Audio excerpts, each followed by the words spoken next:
お前はもう死んでいる。何？死んでるのか。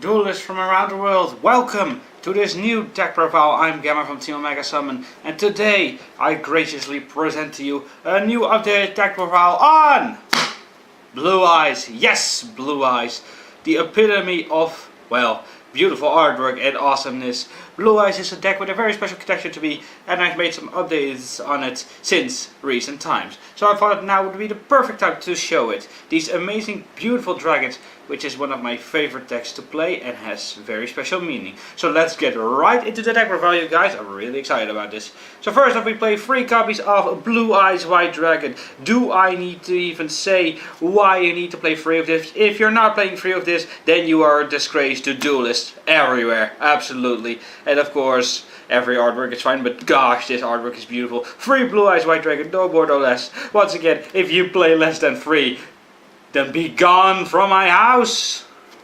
And we followed up with his somewhat bigger and better brother, 3 copies of Blue Eyes Alternative White Dragon. Easy special summon and pops once a monster, and of course it can't attack that turn. But that's alright, you can circumvent this by either using it for rank 8 plays and synchro plays. Awesome, awesome, awesome. Of course you play 3 copies of this card. Relatively easy to get with the likes of Melody of Awakening Dragons and more. Oh boy. Don't they just look beautiful together? What a big happy family, you guys. I just can't help but love it. Then we go on with 2 copies of Dragon Spirit of White. If you summon this during the end phase of your opponent's turn, not only can you get rid of any problematic back row that you might be facing before it can affect you, but of course, not only does it shine with that kind of brilliance. It's always used as a Blue Eyes card, so you can always use it for fusion plays if that needs to be the case.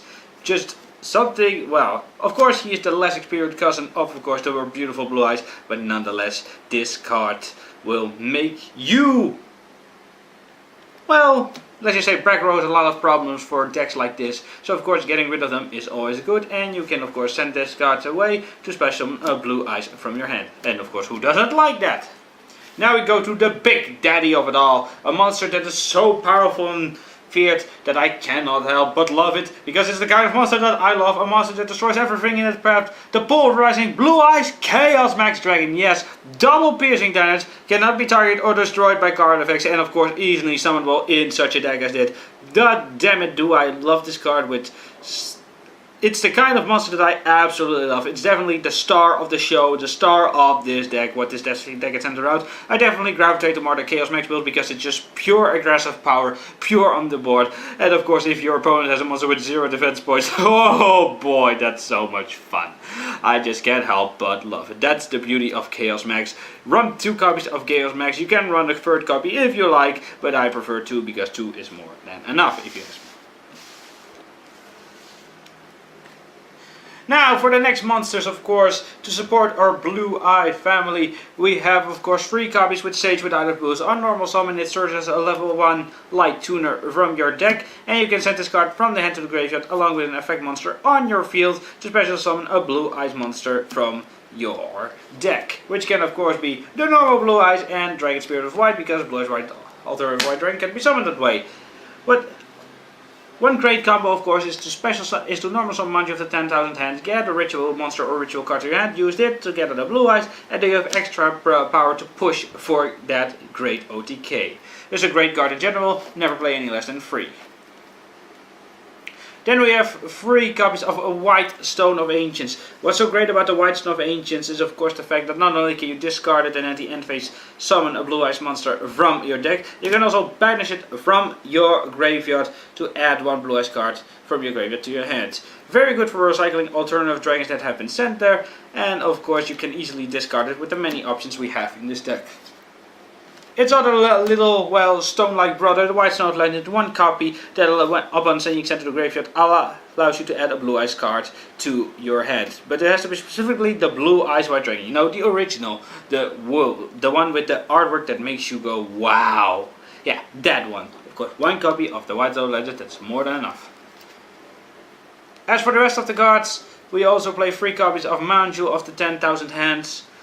Mind you, of the 10,000 hand is easily very good in the Chaos Max build to search out your ritual monster or ritual spell. Most often you would want to wait the ritual spell because you can add Chaos Max to your hand with Melody of Awakening Dragons. So of course you would search all your ritual cards with this for a quick and easy OTK and combine this card with Sage, and boy, you have another game thing coming for you with a very good OTK and a very good start to it. I do know, yes, I realize that I don't have all of the same copy because I lost the other one version of this, but hey, you do what you must. And for the other, and of course for the one-offs, we play one copy of Red Eyes Darkness Metal Dragon, good in every dragon net to special summon back dragons that have been sent to the graveyard, and one interesting card, one D-Vrag Dragon. Why do I play this card? Simple. You can special summon this card by discarding one card in your hand, so either sending a White Stone of Legend or a White Stone of Ancients to special summon this card always helps. And of course you can go to click Underclock Taker with these two if you have to double summon this, and of course you get your search off, which in my opinion is never a bad thing. Plus you can special summon this card by banishing 3 copies of the same card from your graveyard. Not that you'll ever need to go into this, but this deck has enough synergy and play a lot of trios, so in the case that it's needed, it can be helped. So it seems like a fun little tech card just to play. Now for the spells, we play of course 3 of that trilogy, 3 copies of Return of the Dragon Lords, 3 copies of Melody of Awakening Dragons, and 3 copies of Trade-In. Now of course you need to play no less than 3 of each of these great cards. Return of the Dragon Lords for not only protection, but to special summon back a blue eyes monster from your graveyard. Melody is the heart and soul of the deck because it allows you to discard a card, any card you want, most likely a White Stone or anything, in order to add a monster with 3000 or more attack from your deck and 2500 or less defense from your deck to your graveyard, which encompasses of course every blue eyes card including Chaos Max, which of course makes access to the OTK plays so much easier. And trade in, most of your monsters are level 8, so of course this card never really has to be dead in your hand, unless you of course you draw only White Stones, then yeah, then we have a problem. But of course you can never, with the draw power in this deck is just so great, you guys. Then for the other spells we play 2 copies of Dragon Shrine. This is to send either your Blue Eyes Dragon or your White Stone of Legend to the graveyard. White Stone of Ages, whatever you need, be D-Vrag Dragon, you name it. Just a foolish burrow for the deck that just works so great. Most of the time you send a Blue Eyes plus a White Stone of Legend to the graveyard to add a card to your hand, and of course have that synergy because Chaos Form also allows you to ritual summon from the graveyard. Speaking of Chaos Form, we have 2 copies of Chaos Form in order to ritual summon Chaos Max, and we followed up with 2 copies of Advanced Ritual Art. Advanced Ritual Art is honestly a lot better than Chaos Form because Advanced Ritual Art allows you to special summon from the deck. But of course, there's a chance that you might run out of your normal Blue Eyes White Dragons because you can only use those to summon Chaos Max using Advanced Ritual Art. There's a chance you might run out of those before you get a chance to do that, so that really wouldn't help in my opinion. So that's why I play 2 copies of Advanced Ritual Art just in case. You can have Chaos Max is the goal of the deck is to bring out Chaos Max as soon as possible because it's very hard to get rid of, and Chaos Form and Advanced Ritual Art are just a must-have. Now then for the spells, we play 1 copy of Dragon's Mirror for the fusion plays because you do have the ability to play fusion plays in this deck, and it actually goes relatively easy actually, especially if you get the monsters at your graveyard. You can get them in the graveyard really fast. And we play 1 Monster Reborn because it's Monster Reborn. Now finally we go to the last 2 cards, which are 2 trap cards. Yeah, I do play traps in this trap, and that's 2 copies of Quaking Mirror Force. The reason I play this card is simple, because as this is an aggro deck, sometimes you have to go first because of a match, and of course sometimes you have just a dead hand, because that's the thing with aggro decks. The aggro deck is a powerful deck, arguably the strongest kind of variance. Don't argue with me on this. But one downside is that it of course has a tendency to break. So therefore I play Quaking Mirror Force to at least defend myself a little bit. And of course if they go all in defense and you summon Chaos Max, then all the fun is there. So that's why I play Quaking Mirror Force, just in case of going first or having a bad hand. Now, time to go into the extra deck, you guys. I'm very excited about it. Oh, of course, we're going to shine some more. We'll start, of course, with the combo of 2 copies of Blue Eyes Spirit Dragon and 1 Azure Eyes Silver Dragon. Now, the reason, of course, we play 2 Spirit Dragons is very simple. This is the card you go most into when it comes to that, by making a combination of a level 8 monster and a level 1 tuner. This card, of course, not only indicates cards in the graveyard, but allows you to tag out into Azure Eyes to protect your cards for that turn. This is probably the most common play you will go into when it comes to this deck. For the other synchros, we play 1 copy of Black Rose Moonlight Dragon. one Michael the Arch Lightsworn, and one Crystal Wing Synchro Dragon.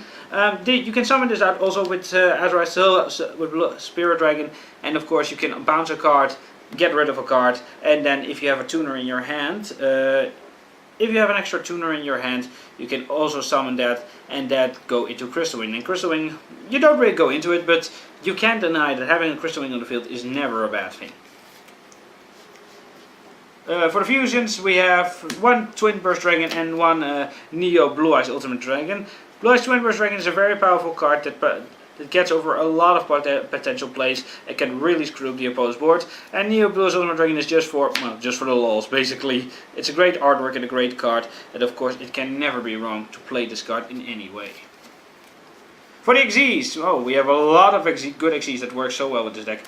We have one Galaxy Eyes Cypher Dragon, one Galaxy Eyes Full Armor Photon Dragon, and one Galaxy Eyes Cypher Blade Dragon. Of course, as I call this the Cypher Brigade, it really works well because each at level 8 you steal an opponent's monster and go into a link if you need. This pops, you go into this, you pop a card, and then you go to this and pop another card. So you can basically go Destruction 2, which in this deck is always good.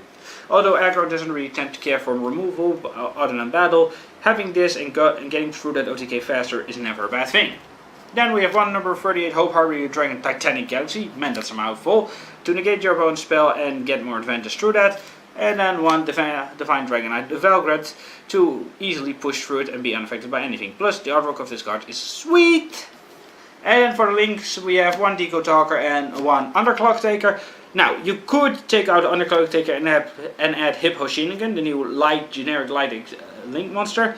You could do that, but I have, of course, Defrag Dragon in this deck as an option, so of course I could find Underclock Taker a little bit more easier and a little bit more generic in this sense. But if you want to add Hippo Shinigan, that's also a great option. Most of the time you don't really need to go into the links, since Blue Eyes Spirit Dragon is about the only play you would ever make.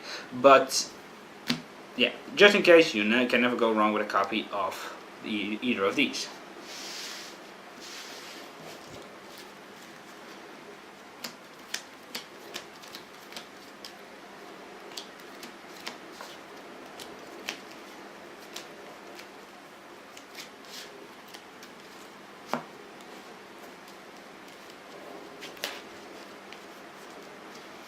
So yeah guys, that was my updated Blue Eyes deck profile. I really hope you enjoyed it. Let me know what you think about it. Let me know in the comments below what kind of deck profiles you would like to see, and we will see if we can achieve that. This was Gareth from Team Omega Summon. Praise the Omega, and have a wonderful day.